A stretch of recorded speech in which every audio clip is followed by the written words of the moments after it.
आमचे आदर्श आमच्या आस्था छत्रपती शिवाजी महाराज आहेत, धर्मवीर छत्रपती संभाजी महाराज आहेत, पुण्यश्लोक अहिल्यादेवी होळकर आहेत, महात्मा ज्योतिबा फुले, सावित्रीबाई फुले, डॉक्टर बाबासाहेब आंबेडकर आहेत, नरबीर राजे उमाजी नाईक आहेत, अण्णाभाऊ साठे आहेत.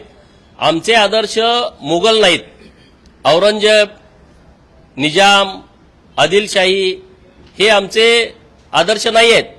आणि म्हणून ज्यांनी ज्यांनी या देशावरती आक्रमण केली, ज्यांनी ज्यांनी हिंदू धर्मावरती आक्रमण केलं, धर्मांतरण करण्याचा मोठ्या प्रमाणात प्रयत्न केला, हिंदू देवदेवतांची विटंबना केली, मूर्त्यांची तोडफोड केली, हिंदूंची मंदिरं फोडली, असे आमचे आदर्श होऊ शकत नाहीत. आणि म्हणून राज्यामध्ये जेवढी जेवढी अशी नावं आहेत तेवढी तेवढी नावं आम्हाला बदलायची आहेत.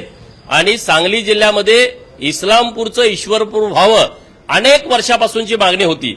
माननीय सदाभाऊ खोत आणि मी स्वतः राज्याचे लोकप्रिय आणि लाडके मुख्यमंत्री देवाभाऊंना भेटलो आणि आम्हाला इस्लामपूरचं ईश्वरपूर ही आमची सगळ्या लोकांची मागणी आहे. अत्यंत तात्काळ, म्हणजे एवढ्या फास्ट कुठलं कामच होत नसेल.